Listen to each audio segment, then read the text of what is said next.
Hey, I know you, and you probably heard that stretching during or before a workout is bad for you. And this is the thing, it's not.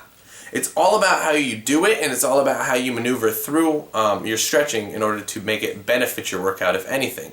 Because you can get a better workout and better results from stretching, whether it's before, during, and after. And I'm going to tell you this really quickly.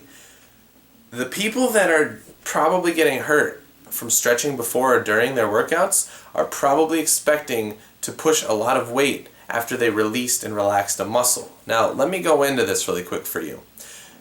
You're going to have three different types of stretching. You're going to have your before, you're going to have your during, and you're going to have your after. And the before isn't so much to stretch out and relax your body, it's more to kind of relax the muscles that might be pulling you in the wrong direction. Now let's say you're squatting and you're leaning heavily forward and you're really hyperextending your back.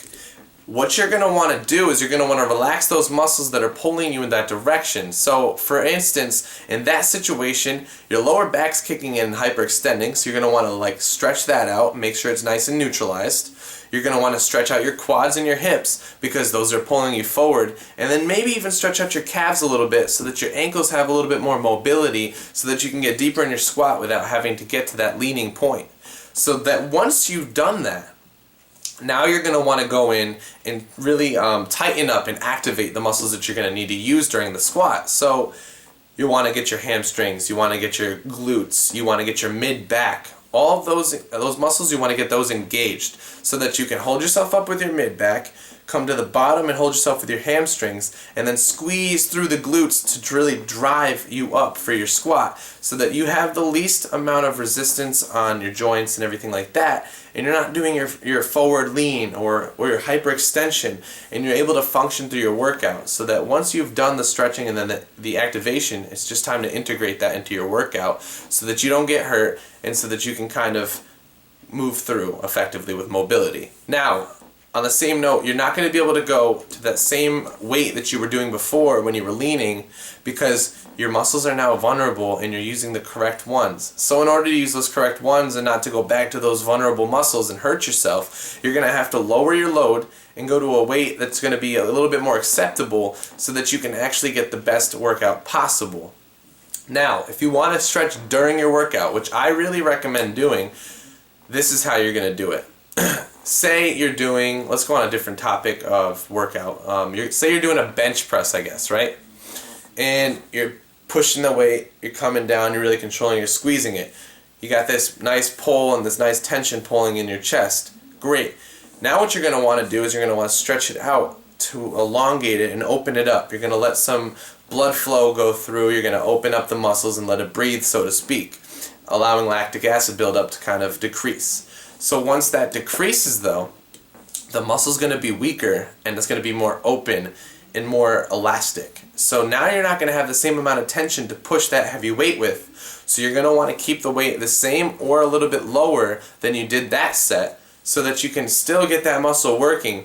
But now that it's opened up, it's going to allow itself to tear and to really be able to grow later down the road in a better fashion. So now you have the before and you have the during. What about after? After your workout, what you're going to really want to do is you're going to want to foam roll all the tight areas in your body. A lot of people tend to hold a lot of tension in the thoracic spine or the lower back. A lot of people tend to hold tension in their quads. Some people tend to hold it in their glutes or their piriformis, whatever it may be. You want to foam roll those areas out, and you want to make sure you're foam rolling it effectively, which I will obviously have another video in the future that will show you how to foam roll effectively for each muscle. But for the meantime, what I want to say is this. There's a lot of people that are foam rolling and they're just rolling back and forth, and they're like, okay, cool, done. I did my foam rolling. No, you didn't.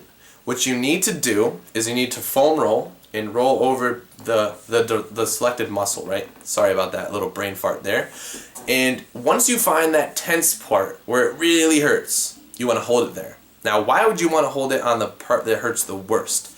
That's because that's where you're holding the most amount of tension in that muscle. Now, if you hold it on that point, it's almost as if you are applying constant pressure to it, which you are. And if you were to eventually push that pressure onto it, eventually, if the stronger force, the foam roller, is digging into the muscle, the weaker force, the weaker force is going to give and relax, and the foam roller is going to be able to dig into the muscle and allow the muscle to relax to a better state.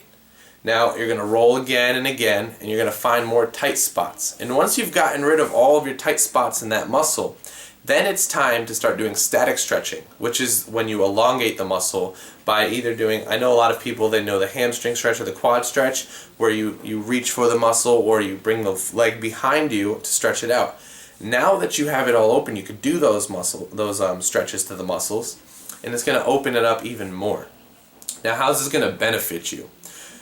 You're going to reduce tension that you just totally built up during your workout, because when you're doing a workout, all you're doing is shortening and lengthening muscles. And oftentimes when you're working out heavily, shortening happens a lot more. So you want to bring it back to that normal setting so that it's not all bunched up and tight.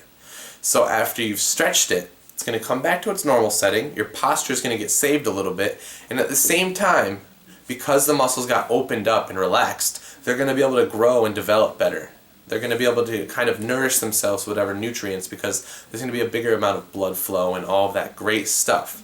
So, I just wanted to dispel that myth that stretching before and during was bad, and I also wanted to give you a little bit of a tip on why and how you should stretch after your workout. So, you have a lovely day, and always take it easy.